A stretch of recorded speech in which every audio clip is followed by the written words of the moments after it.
Hello, আজ বানাচ্ছি সকলের প্রিয় একটা খাবার। তার জন্য প্রথমেই কড়াইয়ে সর্ষের তেল গরম হয়ে গেল। এর মধ্যে জিরে, শুকনো লঙ্কা, তেজপাতা দিয়ে আমি আলুর টুকরোগুলো নুন আর হলুদ দিয়ে সুন্দর করে ভেজে নেব। তারপর এর মধ্যে দিয়ে দেব টমেটো কুচি আর একটু নাড়িয়ে চাড়িয়ে গুঁড়ো মশলা হিসেবে নুন, হলুদ গুঁড়ো, জিরে গুঁড়ো, লঙ্কার গুঁড়ো আর দিয়েছিলাম কি বলো তো, গরম মশলা গুঁড়ো।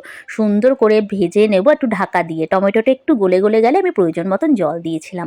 এইবার বলি তোমাদের, আজকে বানাচ্ছি মোগলাই পরোটা। তার জন্য না, আলুর পুরটা তো হয়েই গেল, আর মোগলাইয়ের জন্য একটা বাটির মধ্যে নিয়ে নিয়েছিলাম ডিম ফেটিয়ে, আর তার মধ্যে নুন, কাঁচা লঙ্কা, একটুখানি ধনে পাতা কুচি আর দিয়ে দিয়েছিলাম ব্রেড ক্রামস, আর অল্প একটু কিন্তু আমি গরম মশলা গুঁড়োও দিয়েছিলাম। একদম ডিমের অমলেটের মতনই, শুধু এক্সট্রা পড়বে কি বলো তো, বিস্কিটের গুঁড়ো আর যেটা দিলাম গরম মশলার গুঁড়ো।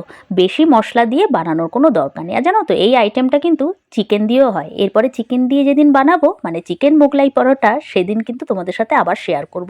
আমি না ময়দার ডোটা একটুখানি নরম করে মেখেছিলাম, অল্প নুন আর একটু সাদা তেল দিয়ে, জল দিয়ে, অল্প একটু দুধও দিয়েছিলাম। তাতে না ভীষণ সুন্দর কিন্তু টেস্ট হয়। আর দেখো, বিশাল বড় করে একদম পাতলা করে আমি বেলেছিলাম, আর তারপর ফোলটা ঠিক এরকমভাবে হবে।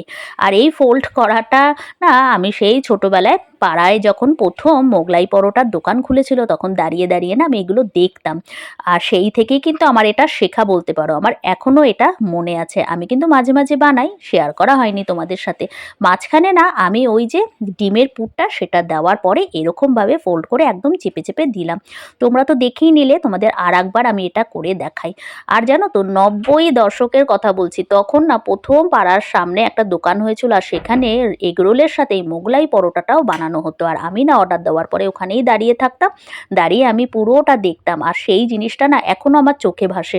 বিশ্বাস করো, তখন মনে হয় 10-12 টাকায় কিনেছিলাম, আর এখন তো, আগের বছর আমি কিনেছিলাম 60 টাকায়, আর এবার কৌশিক এনেছিল যেটা 80 টাকা নিয়েছিল।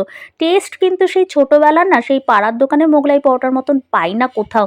আর এই অনাদি কেবিনের মোগলাই পরোটা আমি অনেকবার খেয়েছি, যেখানে হাঁসের ডিম দিয়ে বানানো হয়। ধর্মতলায় গেলেই কিন্তু ওখান থেকে খেতাম।